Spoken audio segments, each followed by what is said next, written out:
तकरीबन 25 साल से लेकर उसकी आज की उम्र तक की एक पूरी जर्नी हमने तय की है। अगर मैं कल को सास बनती हूँ तो शायद मैं केसर से ये सीखूंगी कि क्या नहीं करना चाहिए सास ने। बहुत कम एक्टर्स होते हैं जो एक साथ 2 या 3 किरदार निभा पा रहे हैं। मेरे एक गॉडफादर ने मुझसे बहुत यंग उम्र में कहा था कि परिश्रम का कोई पर्याय नहीं, कि आज की तारीख में मैं जो हूँ वो मेरे सारे बुरे अनुभवों की वजह से हूँ। जिन लोगों ने मेरे साथ शायद बुरा किया हो या करने की कोशिश की होगी पास्ट में, वो उनका कर्म है। इतने वर्सटाइल और इतने सीनियर एक्टर हैं वो, उसके बावजूद वो आपको इंटिमिडेट नहीं करते हैं। एक एक्टर को बेशर्म होना, वल्नरेबल होना बहुत ज़रूरी है। और मुझे इस बात का अंदर ही अंदर बहुत गर्व है कि मैंने मेरी ज़िंदगी का पहला कैमरा उनके फ्लोर पर फेस किया। मैं राजन जी को थोड़ी दूरी से जानती हूँ। मुझे वो बहुत ही ओल्ड स्कूल और बहुत ही संस्कारी प्रकार के व्यक्ति लगे। अगर वहाँ पे ये फॉलो नहीं हुआ है और राजन जी को ऐसा कोई निर्णय लेना पड़ा है जो बहुत आउट ऑफ द बॉक्स है, बट मुझे ऐसा लगता है कि there is no smoke without fire. वो ये सब नाटक है,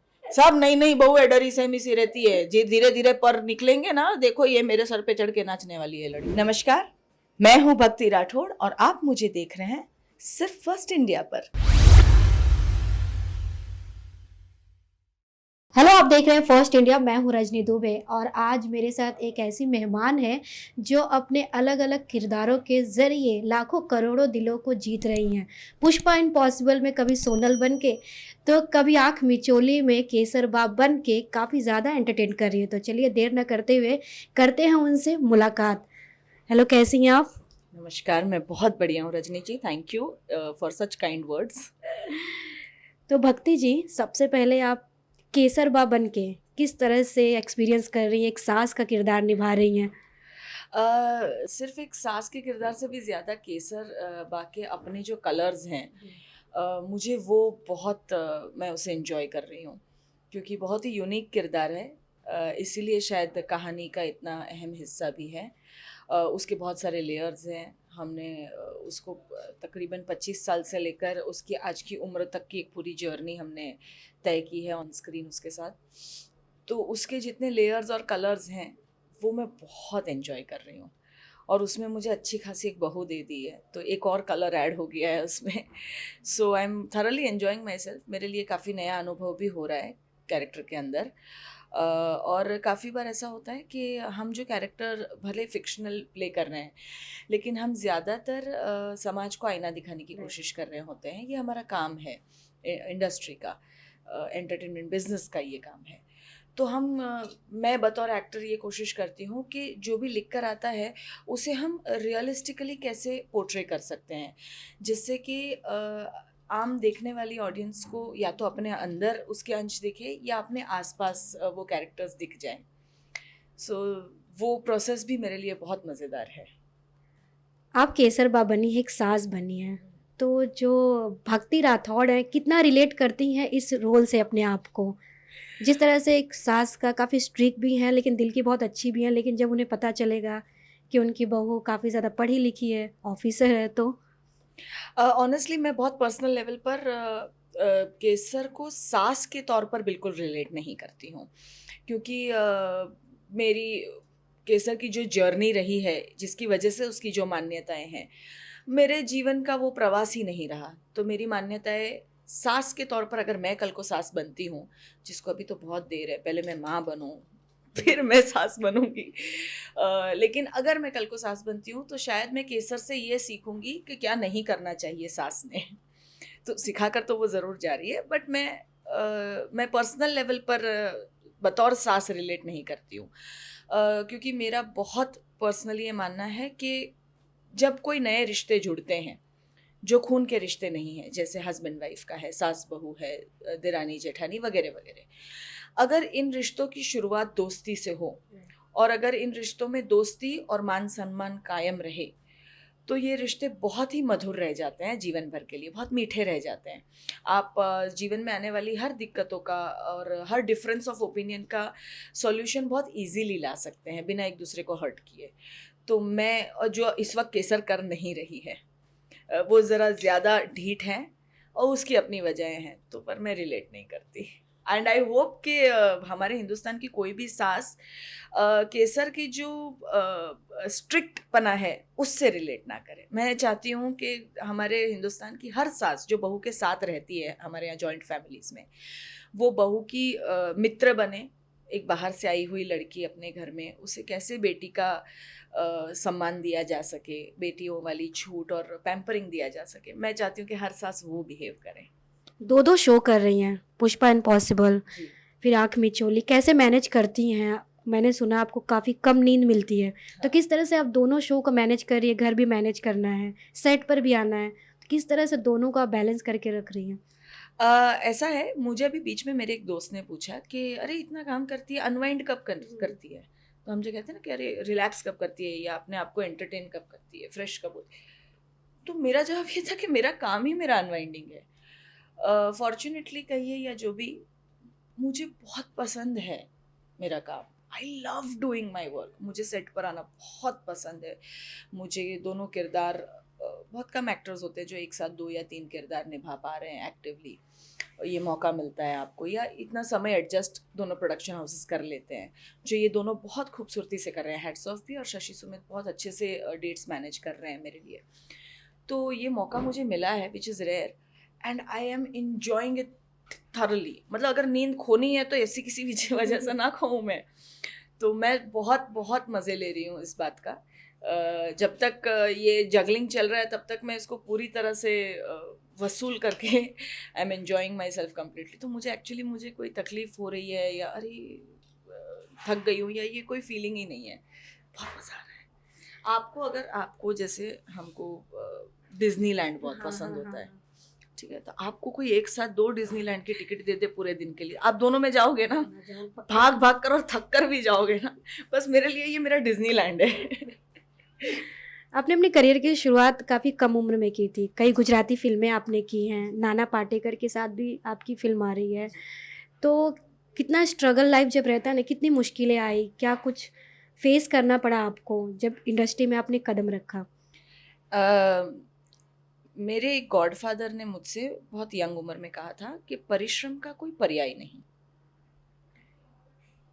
तो अगर आपको जीवन में कुछ बनना है, आपको आपके पसंदीदा काम करना है और आपके काम को आपको एक सफलता के शिखर तक ले जाना है, जिससे आपको आनंद मिलेगा, कि आपको संतुष्टि मिलेगी कि मैंने मेरा काम संपूर्ण तौर पर किया, वो करने की क्षमता पाने के लिए आपको परिश्रम करना पड़ेगा। मैं ज़्यादा हिंदी तो नहीं बोल रही हूँ। तो वो कैपेबिलिटी कि भाई मैं अपना काम पूरी तरह से कर सकूं, वो कैपेबिलिटी कब आएगी? जब आप उसके लिए मेहनत करेंगे, उसे सीखने के लिए मेहनत करेंगे।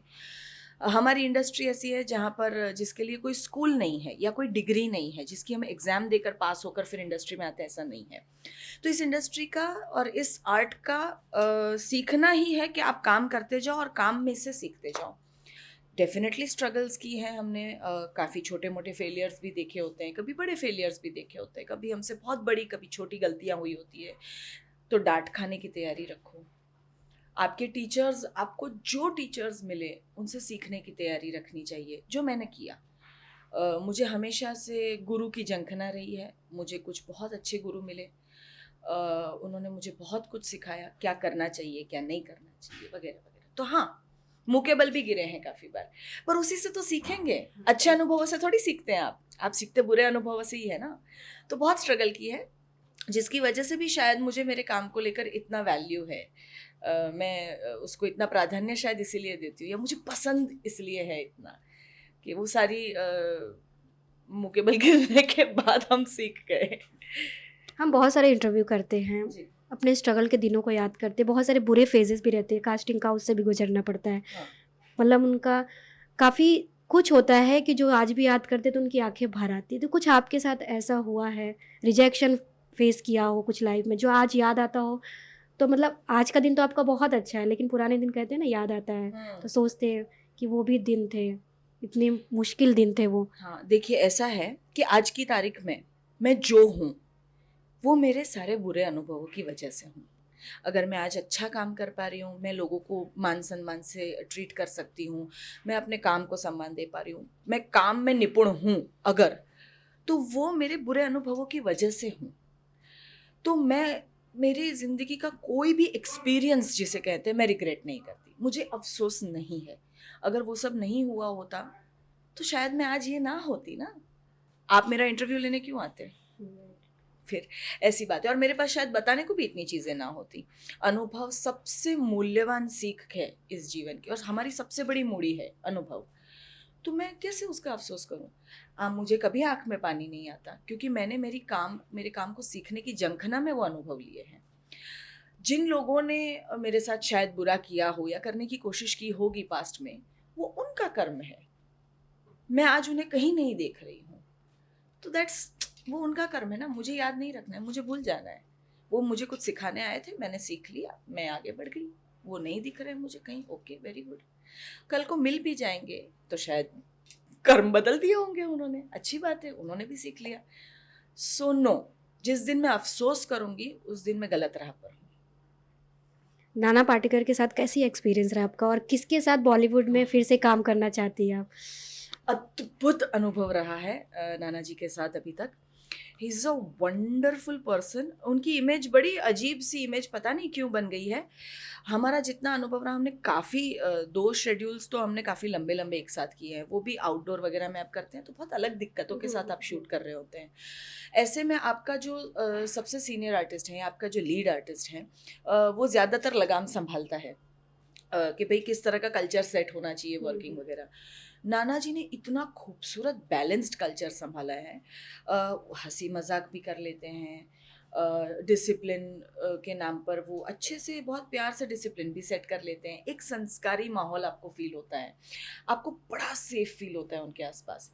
और ये सब के बावजूद इतने वर्सटाइल और इतने सीनियर एक्टर हैं वो, उसके बावजूद वो आपको इंटिमिडेट नहीं करते हैं। वो ये कोशिश करते हैं कि आप किस तरह अपने आप में कंफर्टेबल होकर उन्हें टक्कर दे सके, वैसा परफॉर्मेंस आप में से कैसे निकलता है, वो इस तरह आपको कंफर्टेबल करते हैं, विच इज़ वंडरफुल। ये हो गई बिहाइंड द कैमरा की बात। ऑन कैमरा मैंने जो उनसे सीखा है वो है कि वो अभिनय करते ही नहीं है, वो इतना सुंदर आत्मसात कर लेते हैं उस परिस्थिति को, उस पात्र को। और वो जो हम कहते हैं ना, अपने गट से निकलता है हमारे, मुझे गट फीलिंग आ रही है। मैं जब भी उनका सीन लगता था, उनके क्लोजेस लगते थे ना, मैं चुपचाप मॉनिटर के पास जाकर बैठती थी, या फिर मैं किसी कोने से मैं उनको देखने की कोशिश करती थी। I have made it a point. और तब मुझे रियलाइज हुआ कि ये गट फीलिंग से परफॉर्म कर रहे हैं, और ये मैं जिंदगी में कभी नहीं भूलूंगी। दूसरी एक बात, मैं जब थिएटर सीख रही थी तब हबीब तनवीर ने कहा था कि जिस दिन एक एक्टर में शर्म आ जाती है ना, वो अच्छा एक्टर बनना छोड़ देता है। एक एक्टर को बेशर्म होना, वल्नरेबल होना बहुत ज़रूरी है। वो मैंने नाना जी में देखा। वो जब परफॉर्म करते हैं ना, वो किसी की शर्म नहीं रखते। It is wonderful. ऐसा लगता है जैसे आपने अभी खान से हीरा निकाला और अभी आप तराश रहे हैं आफ्टर सो मेनी ईयर्स। तो ये जिसे हम ब्लैंक स्लेट कहते हैं, वो बहुत खूबसूरत है उनमें। दूसरी एक मैं बहुत मज़ेदार बात बताती हूँ आपको। हम लोग अभी मशोबरा शिमला के ऊपर एक शेड्यूल शूट कर रहे थे, तो हम लोग -5 डिग्रीज में शूट कर रहे थे। मतलब काफ़ी सालों की पहली इतनी भयानक ठंड और बर्फ़ पड़ गई थी वहाँ पर। तो एक सीन था जिसमें हम सबको कॉस्ट्यूम में ना कपड़े हैं, कपड़े के अंदर हम लोग ने अपना थर्मल पहने हैं, फिर ऊपर स्वेटर भी दिया है, फिर शॉल भी दे दी है, हाथ मोजे भी दे दिए हैं, ये भी है, वो भी है, कोट भी है, बूट वूट भी पहना। इतनी ठंड थी वहाँ। और जिस घर में हम शूट कर रहे थे वहाँ पे हीटर्स नहीं थे, क्योंकि वो हेरिटेज हाउस है, तो हीटर्स वगैरह लग ही नहीं सकते वहाँ, चिमनियाँ नहीं जला सकती। तो हम लोग बहुत ठंड में शूट कर रहे हैं। मैं सीन करने नाना जी के साथ पहुँची और मैं देखती हूँ वो सादे कपड़ों में खड़े हैं। अंदर उन्होंने थर्मल भी नहीं पहना था, उन्होंने कोट भी नहीं पहना, कुछ नहीं, मफलर नहीं, कुछ नहीं लिया है। ही 70+। मुझे इतनी शर्म आई खुद पर कि मैंने क्रिएटिव से बात की। मैंने बोला हम तो घर के अंदर है, तो इतना सब कुछ पहन के हम क्यों करेंगे, नाना सर ने नहीं पहना है। तो बोले नहीं मैम, आपको ठंड लग जाएगी ना, इसलिए हम लोग क्रिएटिवली ऐड कर रहे हैं। बोले नहीं, नाना सर कर सकते तो मैं भी करूँगी। मैंने करना चाहिए, इतनी मुझे शर्म आ रही है। तो मैंने स्वेटर, ग्लव्स सब निकाल दिया। अब मैं खड़ी हूँ सलवार कमीज में 5 घंटे बाद। नाना सर कितनी देर का, क्यों निकाल दिया मुझे देख के? हाँ सर, मुझे शरम आ रही थी. वेडी बोलते कशाला काढायचं करत बसली आता, पाणी पाजा तिला. It was so beautiful. और मुझे सच में इतना आश्चर्य हुआ कि उनको मैंने एक बार भी कांपते हुए नहीं देखा है. ऐसा ऐसा क्या होगा, ऐसा कौन सा पैशन होगा उनके अंदर उनके क्राफ्ट को लेकर. अगर मैं किसी दिन उसका 10% भी मेरे अंदर ले आऊँ ना, तो शायद मेरा करियर निकल जाएगा. आपने एकता कपूर के बैनर तले भी शुरुआत की थी, क्योंकि सास भी कभी बहू थी, काफ़ी हिट शो था उस समय. तो आपने उसमें बेटी का किरदार निभाया था, तो कैसा एक्सपीरियंस रहा और क्या फिर से आप बालाजी के साथ काम करना चाहेंगी? बिल्कुल. बालाजी सबसे प्रथम एकता कपूर जी और बालाजी ने टेलीविज़न को एक नया जीवन दान दिया है. एब्सोल्युटली ऐसा कह सकते हैं कि टेलीविज़न का करियर उन्होंने बना दिया. टीवी की क्वीन कही जाती है. एब्सोल्युटली. और ऐसा किसी माध्यम को आप शुरू करके उस माध्यम को इस पीक तक ले जाओ, ये बहुत बड़ी अचीवमेंट है. ये अपने लाइफ टाइम में आपको शायद एक आध ऐसा कोई किस्सा देखने मिल जाए, तो बाकी ये सदियों में एक बार होने वाली बात है. वो एकता जी ने करके दिखाया. एंड मुझे बहुत बहुत मैं उनके प्यार में हूँ. उनकी दूरंदेशी, उनका विजन, उनकी अथॉरिटी और उनका क्रिएटिव डेडिकेशन, क्रिएटिव नॉलेज कितना कमाल का होगा. एक दो शो नहीं है, शी हैज़ अ फैक्ट्री. और उसके बावजूद वो समय के साथ अपडेट होकर क्वालिटी प्रोवाइड करती है. वो हाईएस्ट टीआरपीज प्रोवाइड करती है. वो ऑडियंस को आज भी जोड़े रख पाती है. एक दशका आके नहीं चला गया उनका. She is consistent, she is wonderful.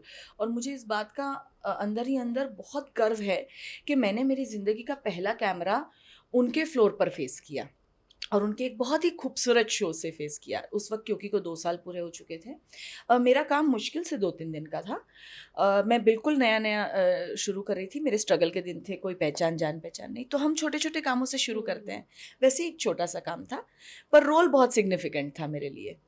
So it was a beautiful experience. मैंने वहाँ जो कल्चर देखा वो बहुत खूबसूरत कल्चर था. और उस अनुभव ने मुझे और एनकरेज किया इस इंडस्ट्री में आगे और सीखना और बढ़ने के लिए. So I am actually very thankful to हर.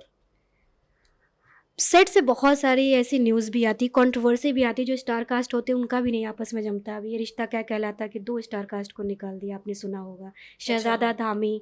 और सॉरी, मुझे पता ही नहीं है. Sorry. क्योंकि उनका सेट पर बिहेवियर अच्छा नहीं था, राजन शाही का शो था, तो उन्हें निकाल दिया. तो इसके बारे में आपका क्या कहना है? अनप्रोफेशनल बिहेवियर की वजह से उन्हें बाहर का रास्ता दिखा दिया गया. देखिए, मैंने फर्स्ट हैंड तो विटनेस किया नहीं है. मैं उन दोनों को पर्सनली जानती भी नहीं हूँ. मैं राजन जी को थोड़ी दूरी से जानती हूँ और मैं जितना समझ पाई हूँ उनको, मुझे वो बहुत ही ओल्ड स्कूल और बहुत ही संस्कारी प्रकार के व्यक्ति लगे. उनके अपने डिसिप्लिन के एक बाउंड्रीज़ हैं जो मुझे लगता है किसी भी वर्क स्पेस में होनी चाहिए. आप किसी कॉर्पोरेट कंपनी में जाते हैं तो वहाँ पे आपको कुछ महीनों तक उस कंपनी का कल्चर सीखना पड़ता है और आपको उस कल्चर में रहकर अपना काम डिलीवर करना है. ये हर कंपनी में है. आप बैंक में जाइए, आप कहीं भी किसी भी सेक्टर में जाइए, स्कूल में टीचर बन जाइए, कोई बात नहीं. हमारी इंडस्ट्री में एक सद्भाग्य कहिए या दुर्भाग्य कहिए, ये है कि आपके आते ही आपको बहुत सारी पॉपुलैरिटी मिल जाती है. अब ये पॉपुलैरिटी को आप पॉजिटिवली पचा सकते हैं, हज़म कर सकते हैं या फिर नहीं कर पाते हैं, वो आप पर निर्भर करता है. अगर आप पचा लें और अगर आप अपने काम को इस तरह देखें कि भाई मैं सुबह नौकरी पर आई हूँ या आया हूँ, ये मेरे बॉस हैं, ये मेरे एम्प्लॉयर हैं, मैं इनके नीचे हूँ, चाहे मैं कितना भी पॉपुलर हो जाऊँ. I am basically entitled to give my work with discipline. मैं मेरा पूरा 100% दूँ, यहाँ के कल्चर को फॉलो करूँ. ये मेरा एंटाइटलमेंट है, मुझे ये करना ही है. अगर आप ये फॉलो करते हैं तो it becomes a very smooth culture. अब अगर वहाँ पे ये फॉलो नहीं हुआ है और राजन जी को ऐसा कोई निर्णय लेना पड़ा है जो बहुत आउट ऑफ द बॉक्स है, ऐसा इससे पहले हम आए दिन सुन रहे हैं, ऐसा नहीं हुआ है. This is a little out of the box जो आप बता रहे हैं, ऐसा हुआ है, तो हो सकता है कि कहीं पर भी 2+2 4 नहीं हुआ वहाँ पर. समहाउ मैं एक्टर हूँ तो मैं एक्टर की ही साइड लूँगी, ये भी ज़रूरी नहीं है, या मैं प्रोड्यूसर को प्लीज़ करने के लिए उनकी साइड लूँगी, ये भी गलत होगा. बट मुझे ऐसा लगता है कि there is no smoke without fire. और अगर किसी माता पिता ने अपने बच्चे को घर से निकाला है तो वो उनके घर की बात है, हमें बाहर से टिप्पणी तो नहीं करनी चाहिए। ना मैं माता पिता को जज कर सकती हूँ, ना मैं बच्चों को, जब तक मैं पूरी बात जानती नहीं। लेकिन yes, I strongly believe in a work culture. प्यार व्यार रखो, क्या फ़र्क पड़ता है। अच्छा, हमारे सामने भी काफ़ी बार ऐसे बच्चे आ जाते हैं जो नहीं डिसिप्लिन्ड हैं, या हम सीन कर रहे हैं और वो फ़ोन में हैं, या दूसरों से बात करने का तरीका रिस्पेक्टेबल नहीं है। तो मैं कोशिश करती हूँ कि भाई मैं उनको थोड़ा रेप्रिमेंड करूँ, थोड़ा प्यार से डांट के समझा दूँ कि आप ऐसा मत करो, इससे ये फ़र्क पड़ेगा आपके करियर पर, इससे ऐसे दिखते हैं आप, ऐसा मत कीजिए, ऐसा कीजिए। We try that. कुछ सुनते हैं, कुछ नहीं सुनते हैं, क्या कर सकते हैं। अब और कौन से शेड आपको देखने को मिलेंगे केसर बाग के रूप में, अपने फैंस को बताना चाहेंगी? कौन से ट्विस्ट एंड टर्न आने वाले हैं? ऐसा है कि कुछ ट्विस्ट एंड टर्न्स तो आपको भी पता है, आपने एंटिसिपेट कर लिया होगा। भाई ये छोटे बाल लेकर जो आ गई है और रोज़ अंबोड़ा बांध बांध के घूमती है लड़की, जिस दिन उसके बाल मेरे सामने खुल गए और ये परकटी पकड़ी गई तो राम जाने मैं उसका क्या करूँगी। पहली बात। दूसरी बात ये है कि इस लड़की के आने की वजह से मुझे सुमेध भाई के अंदर बहुत अलग अलग कलर्स दिख रहे हैं केसर को। तो हो सकता है कि सुमेध और केसर का जो रिलेशनशिप का बहुत बड़ा वास्ट डिस्टेंस है, हो सकता है कि वो किसी वजह से थोड़ा थोड़ा कम होता जाए। तीसरा ये है कि मैडम है आईपीएस, हमको तो चाहिए थी अनपढ़ लड़की, घरेलू। ठीक है, घर के काम वाम कर लेती हो, कोई प्रॉब्लम नहीं है, पर ये है आईपीएस और हम समझ रहे हैं ये तो हवलदार की बेटी है। तो जिस दिन, आज नहीं तो कल वो तो खुलना ही है, देर सवेर ये खुलना ही है कि ये आईपीएस है। तो मेरे लिए, केसर के लिए झूठ एक चीज़ है जो वो बर्दाश्त नहीं कर सकती, कितनी भी बड़ी गलती हो। और ये मैंने रुक्मणी को बोला है कि झूठ भले कितना ही भयानक क्यों ना हो, मुझे आके बता दो, सच कितना ही भयानक हो मुझे आके बता दो, झूठ मत बोलो, देन लेट मी डिसाइड। अब वो कर नहीं रही है, तो मैंने तो बोला था ना। लेकिन वो डर रही है ना आपसे। अरे तो क्या हो गया, डरेगी तो झूठ बोलेगी, गलत काम करेगी डर के मारे, डर के मारे सही काम कर है कि नहीं। फिर वो भी हाँ बोल रहा है बेचारा। वो ये सब नाटक है, सब नई नई बहू है, डरी सहमी सी रहती है। जी धीरे धीरे पर निकलेंगे ना, देखो ये मेरे सर पे चढ़ के नाचने वाली है लड़की। मुझे डर लग रहा है अभी। थैंक यू सो मच हमसे बात करने के लिए, बहुत अच्छा लगा आपसे। My pleasure. अब लास्ट में अपने फैंस को क्या आप मैसेज देना चाहती हैं? मैं जानती हूँ कि आपके पास कंटेंट बहुत सारा आ गया है, पूरी दुनिया से कंटेंट आपकी हथेली पर है, आपके मोबाइल के अंदर। लेकिन मैं दो चीज़ें ज़रूर कहना चाहूँगी। एक, जिस कंटेंट का मज़ा उसके असली माध्यम में है, जैसे कि नाटक का मज़ा थिएटर पर है, टेलीविज़न सीरियल्स का मज़ा टेलीविज़न पर है, चैनल देखने पर, और फिल्म का मज़ा बड़े पर्दे पर है। तो मैं इतना ही रिक्वेस्ट करना चाहूँगी कि वो मज़े वहीं जाकर लीजिए। भले सब कुछ आपकी हथेली में है, लेकिन उसे वहाँ सीमित मत रखिए, जिसका जहाँ मज़ा है वहाँ लीजिए। हम भी आप तक अच्छा अच्छा कंटेंट पहुँचाते रहेंगे। बस आपका और मेरा रिश्ता इसी तरह बना रहे और बहुत आगे तक पनपे। That's all. ऐसी भगवान से, ईश्वर से प्रार्थना। Thank you.